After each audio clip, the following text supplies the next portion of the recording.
Looking for inspiring destinations, incredible places to stay, and the most exciting bucket list experiences to travel to next? Welcome to Destination Everywhere with hospitality and travel entrepreneurs Todd Bludworth and Andy McNeill. Having traveled to over 100 countries, Todd and Andy bring you unique perspectives with celebrities in the know, hospitality experts, and native connoisseurs to discover must-dos and inspirational destinations to plan your next trip for business or pleasure. So pack your bags and get ready as we bring you Destination Everywhere with Todd and Andy.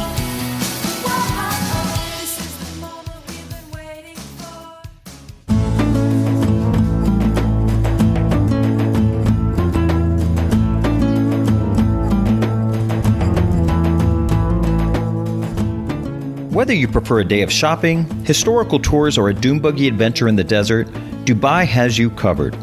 As one of the top travel destinations in Asia and the world, Dubai, located in the United Arab Emirates, is nothing short of pristine beaches and extravagant hotels. Author, photographer, and filmmaker Pyle is joining us today to share why Dubai is a great hub for digital nomads like himself. We'll also hear from Omar Souab, the general manager of one of the newest landmark properties in this desert oasis, the Sofitel Dubai, the Obelisk. Discover the best spots for amazing views, scrumptious food, and tucked away treasures as we explore the City of Gold on this episode of Destination Everywhere, Dubai.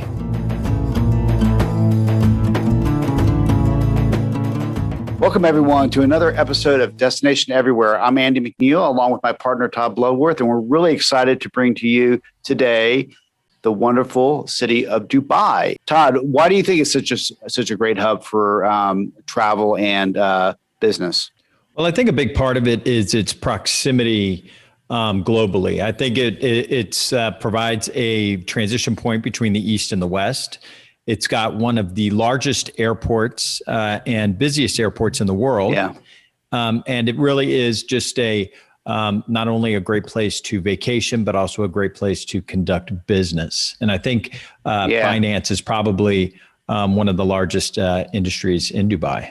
Yeah, absolutely. And it's known as the City of Gold because of its dynamic growth over the last 20, 30 years. And it has a huge Gulf port, and it's a global business hub in just a few decades. So it's really grown incredibly fast. And I think one of the neatest things about Dubai, and if, I think we went to an industry show one time where they had the pods that Emirates Airline, which has a hub in Dubai because it is a great cross section between the East and the West. And this Emirates pod was probably one of the most luxurious travel experiences I think someone can have if they're flying. And the flights there are very long, but they definitely know how to do it right. And they know how to spoil and pamper their guests, which is, I think, a big perception that people have of Dubai. When they go, they're going to just be treated like royalty, essentially. And today we are really excited we have a couple of guests today, but our first guest I'm really excited about. His name is Ryan Pyle, and Ryan is a TV host. He is an adventurer. This guy is a globe trekker, and he actually lives in Dubai. He has a couple of shows on Amazon. He's got Extreme Treks. He's got Tough Rides. And you can download each of those and view those and kind of learn about his travel experiences. But we're going to talk to Ryan a little bit about why he chooses to call Dubai home and what he likes to do when he's home, when he's not traveling. So we're going to be right back with Ryan.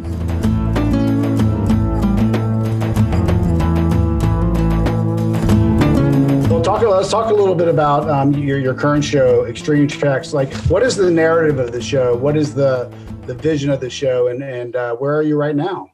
So right. I love mountain climbing. I love trekking. I love walking across deserts. And I wanted to make a show about that. So I created a show called Extreme Treks, which is on Amazon Prime and BBC Earth. And it's all about me climbing 15, 20,000 meter mountains in Argentina or Africa or Russia, and all of the experiences we have in those moments with our guides. And I really wanted Extreme Treks to be something that focuses on nature, landscape, and culture. And I really wanted to take people into a place where they learn about the culture of the places we're climbing in, because I feel that's a really missed nuance in a lot of climbing and adventure shows where you don't use guides from the local region, you don't film them, you don't have a connection with them. But every time they're we always go behind the camera, right? They're always behind the camera. I put them right to the front, and our relationship is crucial to the entire experience. So, as a local of Dubai, what do you enjoy? What do you enjoy about being a new visitor there and a recent transplant? So for 16 years I lived in Shanghai, China, and for the last 2 years I've been a resident of Dubai, the United Arab Emirates, and it's amazing. You know what?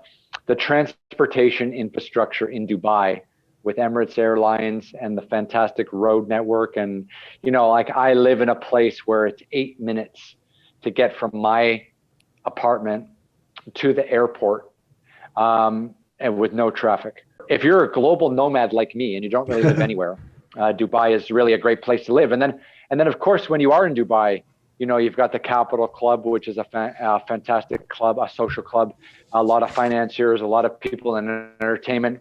You also have, incredible restaurants and bars and nightlife, great grocery stores, and just a cosmopolitan environment. You have Indian entrepreneurs, Pakistani entrepreneurs, British entrepreneurs, Irish entrepreneurs, people from South America who have come to make their claim. It is a very kind of international environment, which is a great place to hang out and relax in between adventure and did you choose Dubai because you could get anywhere very quickly, and it was cosmopolitan as well? So when you were relaxing, you said, I think you travel like over 250 days a year. So when you want your downtime, you want something that's convenient and easy to get to, and also something where there's lots to do.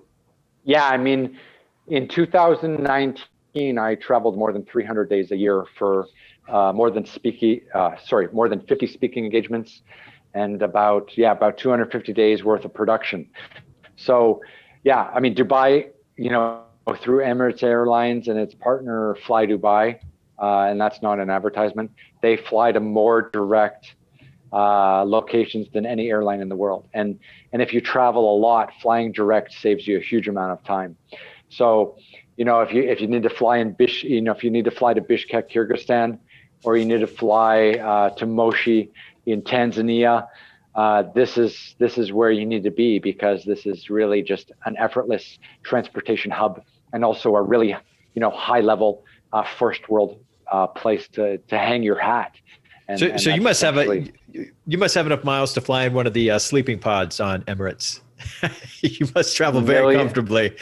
Millions and millions of miles. I'm embarrassed to say, but I'm one of those people who pass through the airport very quickly. And wrapping up on Dubai, did you have a hard time assimilating there at all, or was it so cosmopolitan that it was just easy to jump straight in from Shanghai?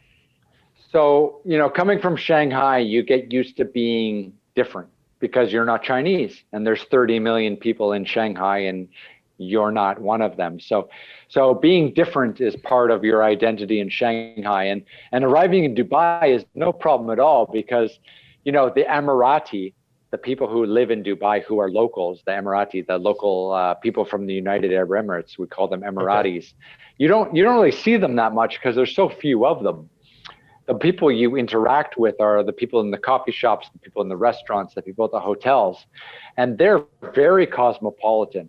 They're from the Philippines, they're from Nigeria, they're from Morocco, they're from Istanbul. So, I find Dubai very cosmopolitan, very exciting, wonderful people from all around the world, and I had no problems at all. Yeah, I think everybody, when they think of Dubai, they think of like the Burj Al Arab or the Burj Khalifa, the World Islands or Palm Island. What are some things that you've found the time to do there that you would recommend that everybody try? That's more local. That's more right off the beaten path. Yeah, off the beaten path. Look, you got to go to the old town. You got to go to Daria.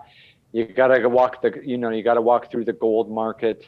You've got to take, you got to take a morning cruise or hire a morning boat along the Dubai Creek, which separates the old town from the new town. These are ways that connect you to the old world. And that's important. I mean, Dubai has kind of sold itself to the modern world. So finding those moments, like taking an old, water boat along the Dubai Creek, or walking through the gold market in Diriyah, these moments really do mean that much more because Dubai is so modern and so sophisticated and so geared towards the future.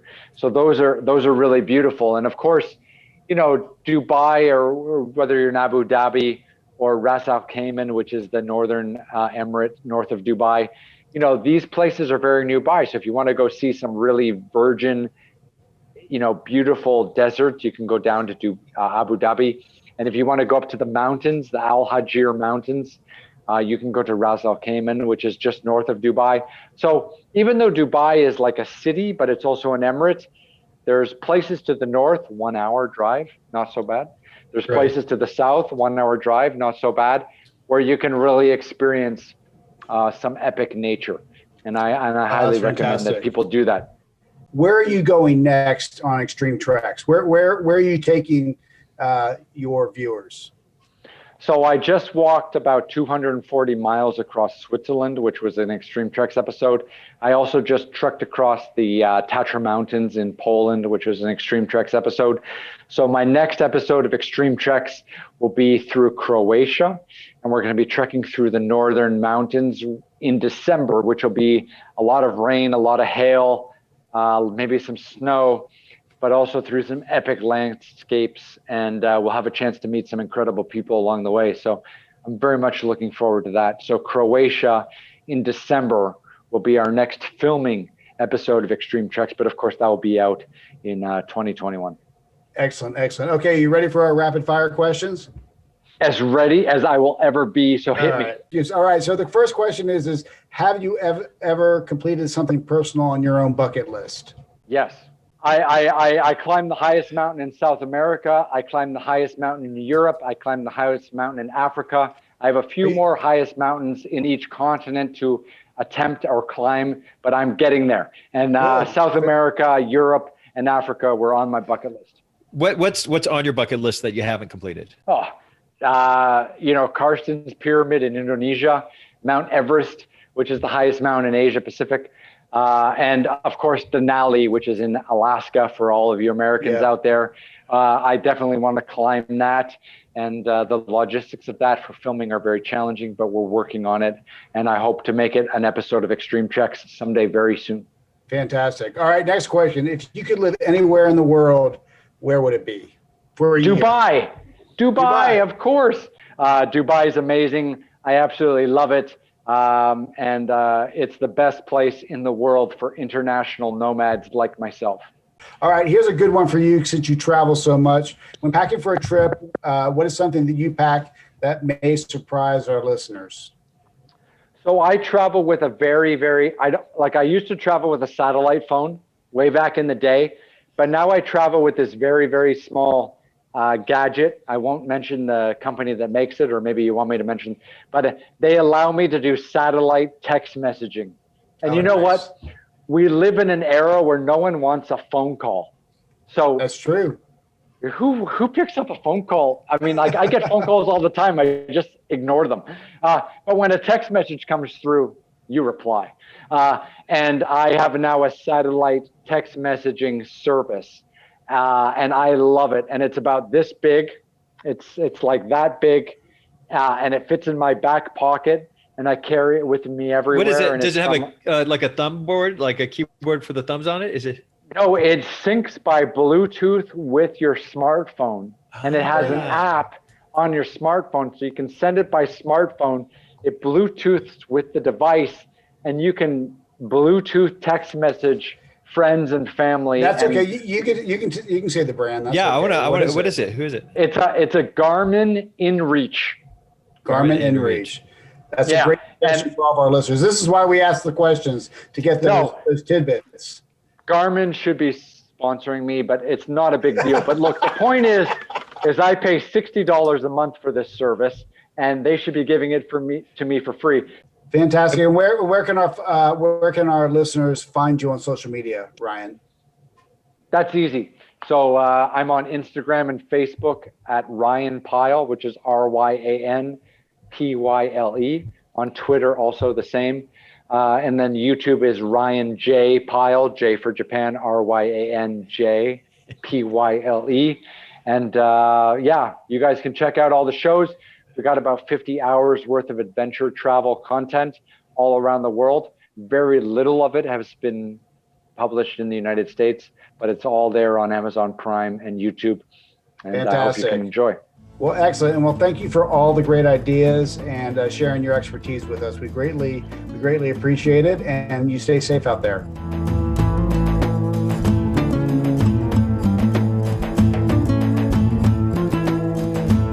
Welcome back, everybody. All right, you ready to get into our bucket list, the best things to do in Dubai? You ready, Todd? I'm ready. All right, the first one is something that's just incredible, is sand dune bashing and sandboarding. You take a ride in the desert by an off-roading in a four-wheel drive vehicle over the sand dunes at various speeds. I'm sure you've seen this in a lot of YouTube videos, but you can, jump in the air and there's just miles and miles of sand dunes and hills to go. Definitely someone for the adventurer. So that's sand dune bashing and sandboarding.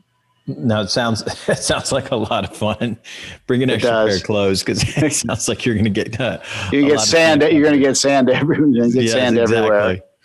And you can also enjoy the desert on a traditional form of transportation, or a secondary and traditional form of transportation, a camel ride.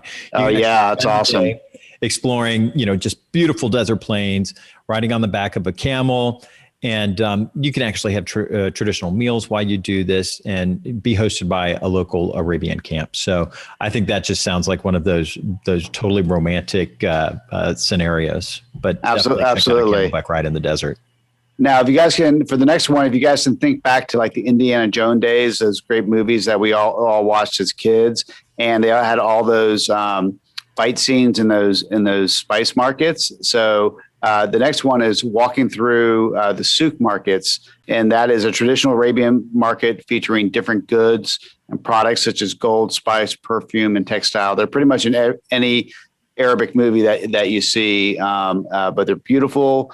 Google souk market and see what actually you can buy there, and definitely piles of like spices and just, all these great exotic items that you can purchase, but they're absolutely just like a cultural must see. I think they're a big part of the culture in this part of the world. Absolutely. Todd, what's next? Well, I think everybody's probably at this point heard of the Burj Khalifa, and the next one we have is you can go lounge 152 stories up in the sky, an amazingly tall structure. And I'm sure it's one of those things where I would probably get vertigo just looking off of the side, but you can. The Burj Khalifa's lounge is located on floors 152 through 154. You can have breakfast, cocktails, live entertainment, and of course, just once in a lifetime views of this magnificent city, and just check out all of its architecture day and night. Yeah. Absolutely gorgeous. Absolutely. And speaking of right downtown, you can also zip line across the Dubai Marina. There's actually 2 zip lines, so you can do it with a friend. And it's the world's longest urban zip line. So can you imagine? It's like 3.2 miles long, so about a kilometer in length, and reaches the speeds of about 80 kilometers an hour, which is about 50 miles per hour. That's pretty fast. That's a car speed. Yeah, so definitely not for the faint of heart, but an incredible thing to do in Dubai. And if flowers are, an interest to you, you can visit the world's largest natural flower garden. It's, the Dubai Miracle Garden. And every year from mid-November to mid-May, guests can experience, 150 million flowers arranged in colorful arches, patterns, and shapes. And each year it puts up new structures and themes on display. So it's also just a beautiful venue for any event. So if you are looking for any corporate event, personal events, weddings, parties, the Dubai Miracle Garden might be an amazing backdrop. Oh, that sounds incredible. So, Dubai is all about kind of new and scale. And one of these great new things that they have, and you've seen them around the world, is a huge aquarium. And they have a restaurant inside with floor-to-ceiling windows called Oceano, and there's an award-winning seafood restaurant as well. So you get great food with just amazing views of the aquarium. So that is something to definitely put on your bucket list for a great dinner. And a little secret, you can get in there much cheaper and easier if you decide to have lunch. And if you really want a cultural experience, a great time to go is during Ramadan. And Ramadan is the 9th month of the Islamic calendar. It's observed by Muslims worldwide as a month of fasting, prayer, reflection, and community. So while the city, it's definitely quieter during this month, there are some cultural changes also that are reflected during Ramadan. One, restaurants are closed during the day so that people can fast. It's said to be a great time to visit for the cultural experience, plus prices are cheaper. So who's not looking for a deal? You can also dine with locals as they break their fast at sundown each day during a traditional dinner called an Iftar Dinner. And very cool. Very cool. And it really is, it's not a time to go and party, but it definitely is a time to go experience the Muslim culture during this 9th month of the calendar year. How incredible. Now, if you want something a little bit new and exciting, Dubai has one of the most forward-thinking and beautiful opera houses in the Middle East. And it's a really beautiful place to also see the actual architecture. And they actually have backstage tours as well. So that you can do everything from galas to dinners to private tours. And really a great thing to catch one of the activities there at the Dubai Opera House. Well, and this one seems to be up my speed. We need to do this one for sure. I don't know if my wallet will accommodate, but you can enjoy the Arabian Gulf on a private yacht, which is again, we're talking Dubai, so no expense spared. But you can actually charter a private yacht. You can relax. You can take tours around the Arabian Gulf. And of course, while you're doing this, you're going to see some amazing famous landmarks like the Burj Al Arab, the Palm Jumeirah, and see all of these things from the water. So if you can find the time and you have the budget, definitely check out a private yacht tour. Absolutely. Absolutely. So those are our bucket list items, and there's so much more to do.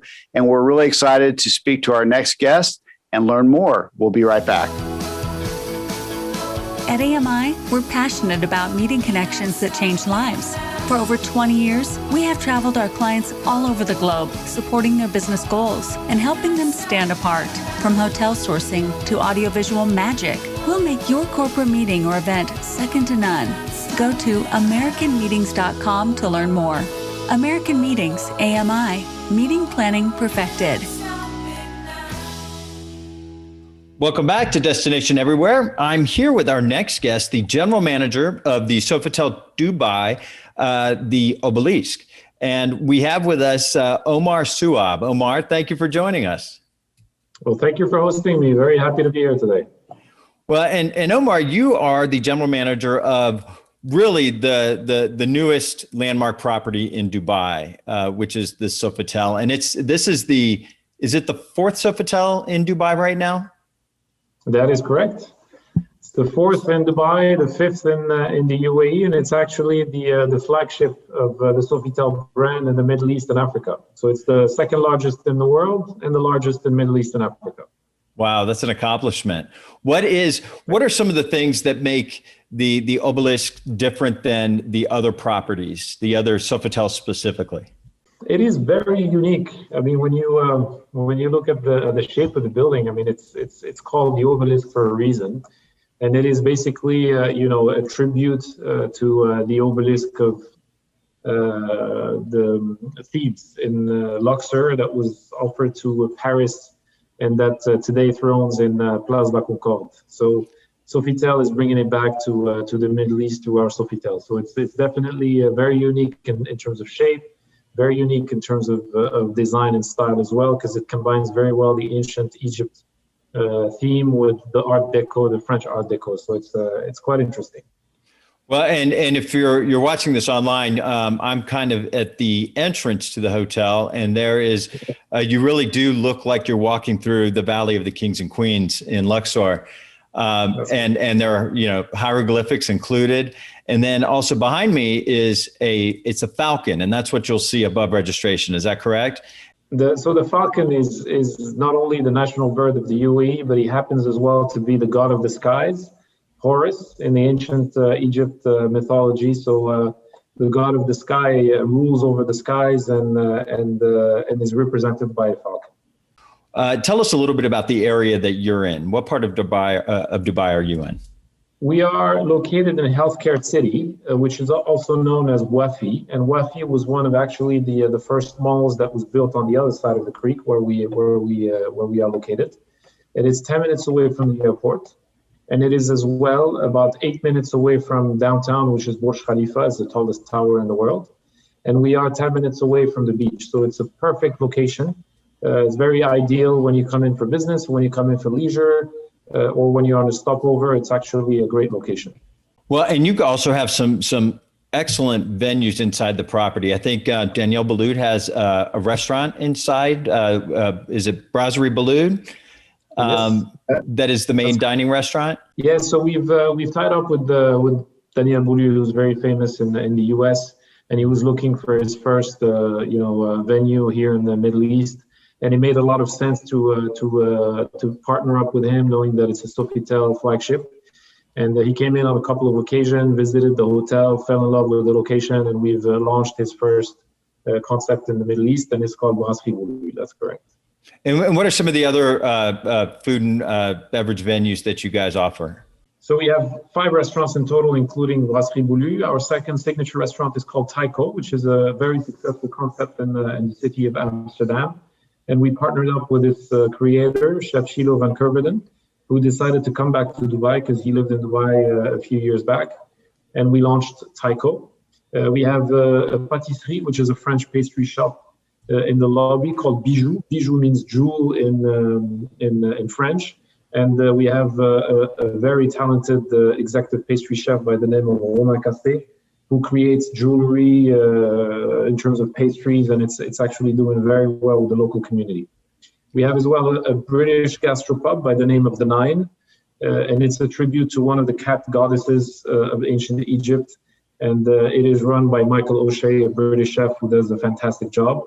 And we have the 5th restaurant is called Soleil Lounge, and it's a huge swimming pool which is located on the 6th floor, and it has a barbecue concept which does very well. And shisha is very successful in this part of the world, so we serve shisha in the evening, and it goes very well. Well, and then in going to Dubai, the area offers some very unique activities and things for your guests to do outside of the hotel as well. What are some of the requests or some of the recommendations that your concierge might have for an international visitor who's never been to the UAE or Dubai specifically? Well, Dubai has a lot of facilities, and the infrastructure is just impressive for a new city that started, about 30 years ago, 40 years ago. You can start from safaris in the desert, which is definitely a must try, because the desert is just huge and magnificent, and it's beautiful to go dune bashing. The ocean as well is beautiful. So the Arabian Sea. There's a lot of boat trips that are organized. You can cruise around the Palm, which is a man-made island in the middle of the sea. So that's quite nice to do. There's a lot of activities around, in indoor activities. You have the ski slope, which is indoor, which is quite unique. You have polo. You have a lot of diving activities, which are indoor. You have great things to see, and obviously there's a lot of shopping malls that are world renowned, and there's all the brands, so it's quite nice as well as a shopping destination. And how many? Because you have 2 presidential suites inside the hotel, is that correct? And they're on the 52nd, 53rd, and 54th floors. Is that? So almost there. Yeah, we have 3 signature suites, which are located on the 47th, 48th, and 49th. You were almost. Yeah, I'm going to go a little lower. Okay. And what are the amenities that make those signature suites so fantastic? They're just incredible. They were designed by an Italian designer. So the full hotel was designed by an American company called WAI. But these 3 suites have been designed by an Italian designer by the name of Duccio Grassi. And he's created the Ambassador Suite, which is Napoleon. So it's a tribute to the Emperor Napoleon. The 48th floor is the presidential suite that we call Cleopatra Suite. So it's a tribute to Cleopatra. It has a very elegant French style, but it has a very feminine touch, which makes it very interesting. And it has a terrace on the 48th floor. So the only suite with a terrace on the 48th floor, which makes it very unique. Both suites have a gym built in. They have 2 rooms, as well as his and hers bathroom in the master bedroom, which makes it very luxurious.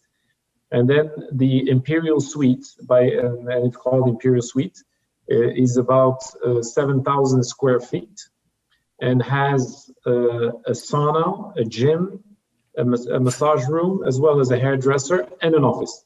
Wow! So those suites are incredible. They're beautiful to see, and the views are outstanding. Oh, that sounds absolutely wonderful.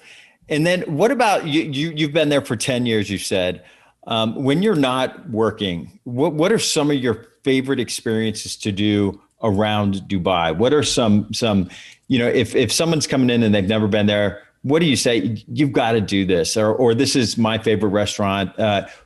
Tell us a little bit about, outside the hotel, what you enjoy about the city. Well, there's always something new to discover. That's the one thing about Dubai. There's always a great concept coming in. There's always a great hotel that opens. There's always a great chef that sets base in Dubai. So in that perspective, it's great, especially for a hotelier. Getting all these benchmarks around us is just phenomenal, because you keep on learning new things. And you up your game every time. You're inclined to do better and better. And I think that's one of the great things that I like. I like going out to restaurants and trying new concepts. I like visiting new properties, and those are the things that I like to do. I like to play golf as well. So golf is quite major here in the region, in Dubai specifically, and in the UAE. I mean, there's quite a few important tournaments with some big stars coming into play. So I like to play golf as well. Outdoor is definitely something that I like doing. The weather is great for 6 months. It heats up a bit during summer. And during summer, you go to the beach, you go diving, and then there's a lot of outdoor activities as well that you can do. As I said, you can ski during summer. I mean, you have a man-built slope in a mall, which is quite interesting to experience as well. And when you think of Dubai, you definitely think of a very superior level of hospitality and customer service with the staff. So for your property specifically, are there areas that you're always looking to improve and look for the next best thing, whether it's through technology?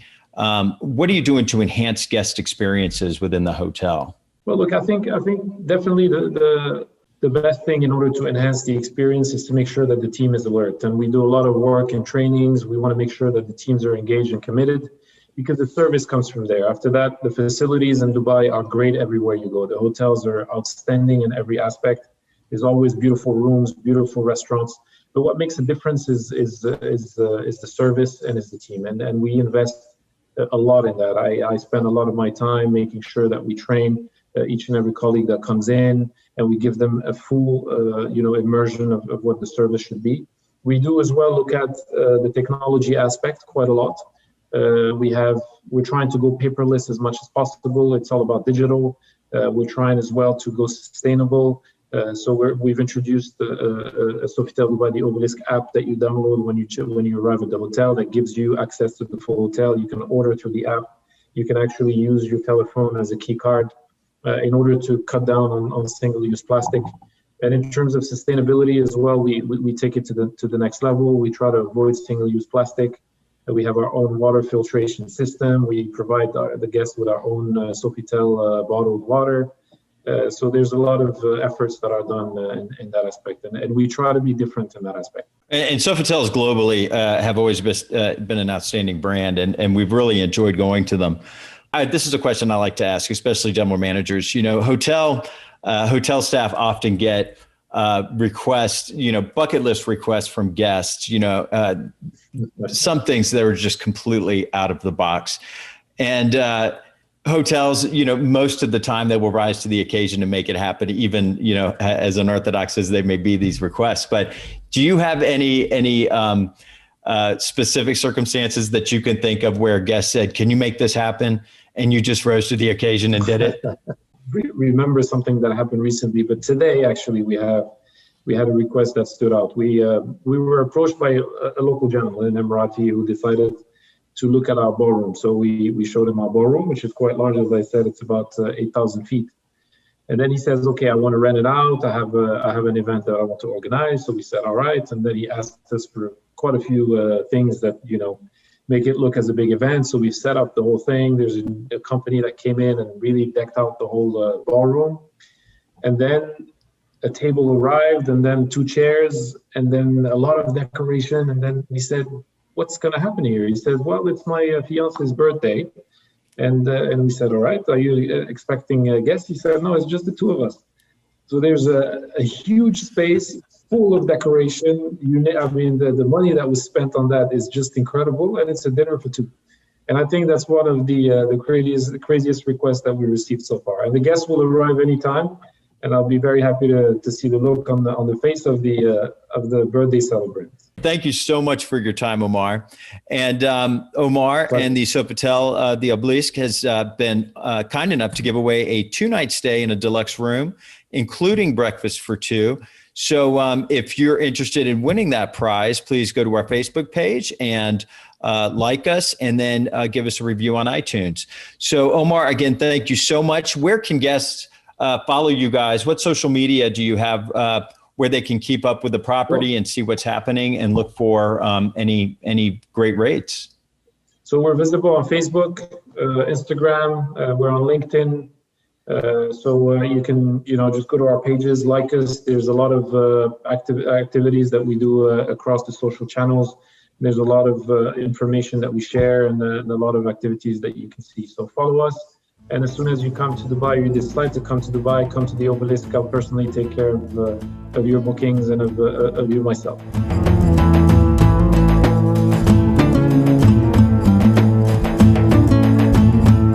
Welcome back, everyone. Well, that wraps up Dubai. What an incredible city, an incredible area of the world, and everyone needs to get there to see it. We'd like to thank Ryan and Omar for their great ideas and tips around going to the city and where to stay. Todd, what did you learn today that you didn't know about Dubai? Well, I've always thought of Dubai as a business center, and talking about it as a cultural destination during Ramadan, I think would be very interesting. It's something I don't know a lot about. I've heard about it, but I think that would be probably a great time to go visit and kind of learn a little bit more about just the culture instead of, the lights and the architecture. I think that would be a fun trip. And we would also like to thank members of our team here at Destination Everywhere. We'd like to thank Chris Jordan, our copywriter, Annie Fernandez, our creative director, and of course, Lauren Campbell, our podcast producer. And for this episode, we also do have a giveaway. So in order to register for the giveaway, please like us on Facebook and comment, and be sure to subscribe to the podcast, rate and review us on your preferred podcast app, or by going to www.destination-everywhere.com.